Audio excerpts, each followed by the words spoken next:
Hey guys, what's up and welcome back to my channel. So today we are exploring the Belarusian Great Patriotic War Museum. This is a museum in Minsk in Belarus, which was established around 81 years ago. The conception of a museum commemorating the Great Patriotic War after the end of Nazi occupation sprung up even before the close of the war. The museum first opened shortly after the liberation of Minsk from the Nazi invaders on 25th of October 1944, making it the first World War II museum to open during the course of the war. It moved to its current location in 2014. The front facade looks like a festive salute. 11 sparkling rays made of stainless steel to symbolize the great victory, and at the same time 1,100 tragic days and nights of Minsk occupation.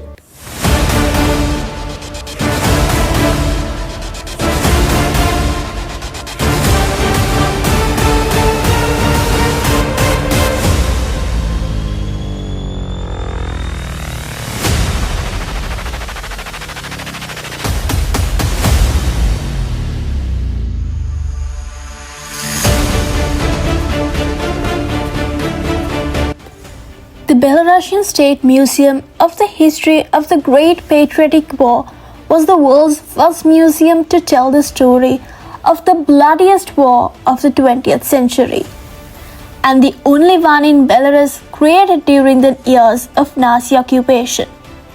Today, it is one of the most important and biggest war museums in the world, along with the well-stocked museums in Moscow, Kiev, and New Orleans.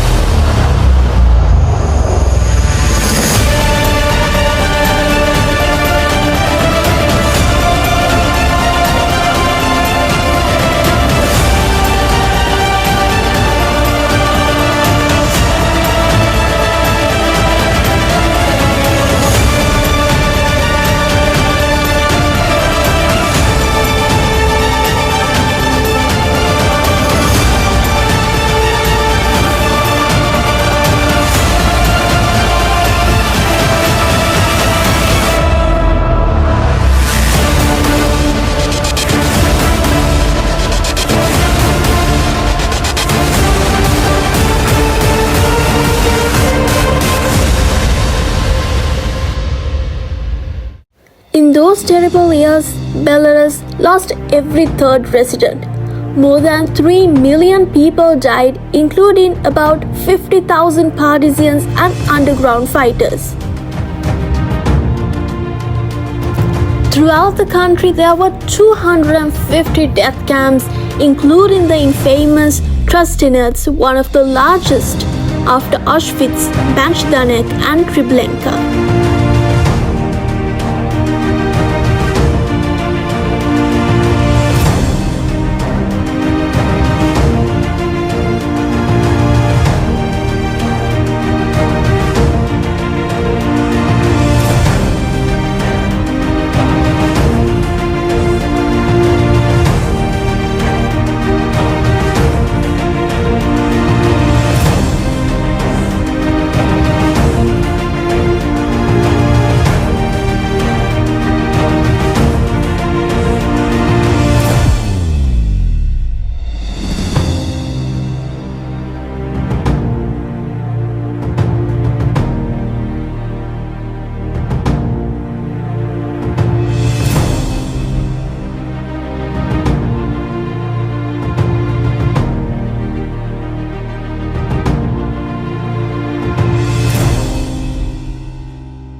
The collection of the world's first museum of the Great Patriotic War was founded in June 1942, when no one could predict how long the war would last. Further exhibits were sent directly from the front lines to the Special Republican Commission, which was set up to collect the documents and materials about the Great Patriotic War. The commission was working out from Moscow, where it was evacuated to during the war. Among the museum's first assets were the chronicles about the partisan movement, printed and handwritten books, and handmade weapons.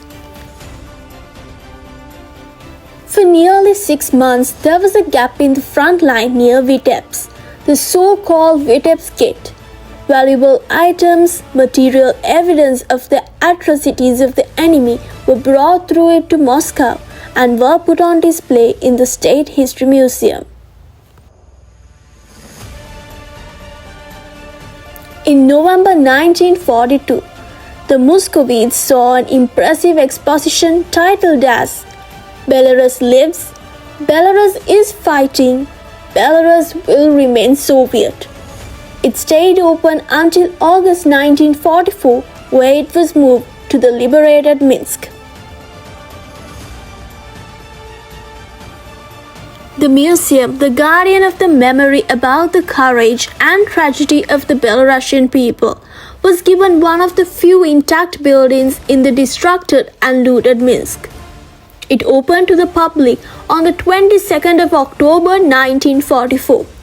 The first expositions about the weapons of the partisans and military print media grew bigger with new rarities.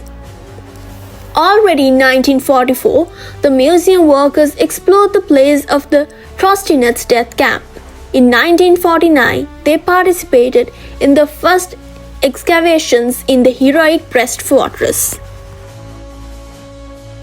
In 1966, the museum moved to a building specially built for it in the central square of Minsk, now known as Oktyabrski Square.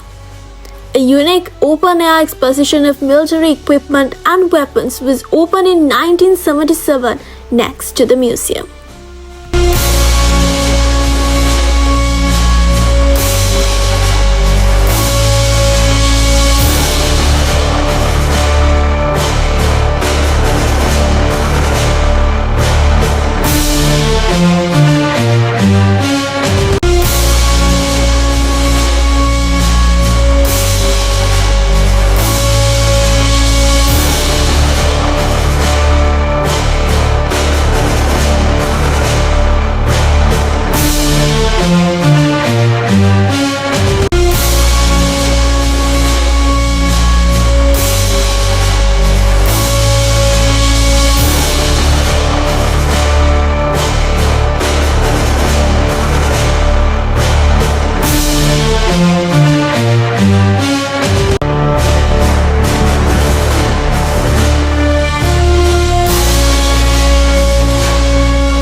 Over decades of research into the Great Patriotic War, the museum's collection has grown many times.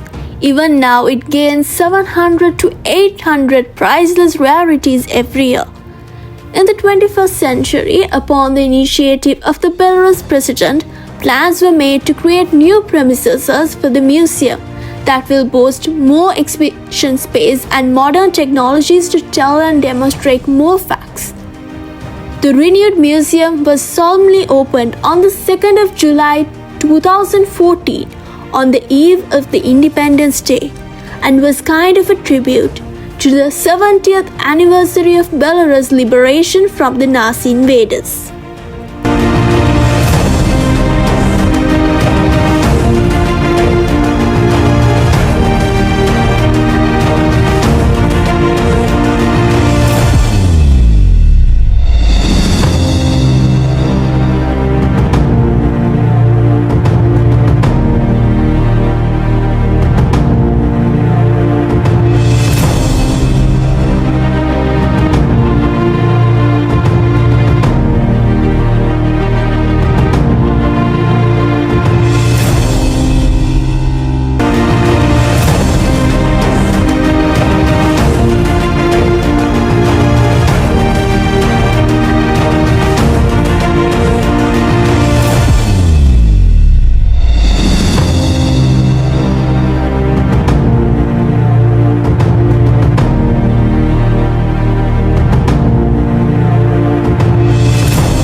museum has dedicated to many exhibits, around 8,000, which tell the story of the Great Patriotic War. There are about 145,000 rarities in the museum storage. They were collected during military operations in Eastern Europe and Germany and were presented by embassies of various countries in time of peace. The exhibits are divided into 28 collections and showcased in 10 themed halls: World and War, World Before and in the first years of World War II, the Road of War, beginning of the Great Patriotic War, defense in Belarus in summer 1941, the Battle of Smolensk, the Battle of Moscow, turning point of the war, the Soviet home front, Nazi occupation regime on the territory of Belarus in 1941 and 44, partisan movement and anti-fascist underground resistance in Belarus, the liberation of Belarus, Belarus after liberations, and years of the Great Victory. There is around a collection of 27,000 documents which consist of combat reports, orders, diaries, journals of military operations, soldiers' performance, evaluation reports, and others. Letter of the German 6th Army Commander General Friedrich Paulus of 19 September 1942. There is a collection of drawings, more than 3,000 sketches, flags of military units, military uniforms, civilian clothing of the USSR, Germany, Italy, the US, and France. And of course, personal belongings of famous people born in Belarus. Marshals of the Soviet Union, Ivan Yakubovsky, Vasily Sokolowski, Stefan Kravosky. The museum also showcases personal items of the Special Service Agent Yelena Mazenik, who participated in the operation of Minsk partisans and underground resistance units to kill Commissioner General of the occupied Belarus Wilhelm Kube. Several years after the operation, the story was screened as one of the most famous Soviet movies, The Clock Stopped at Midnight.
picture which signifies the act of the capitulation, which are good over here. All museum halls are united by the biggest hall, the Road of War, in which each level illustrates not only a certain period of war, but also the layout of the. And that's it. Do go like, share, subscribe, and stay tuned for more videos.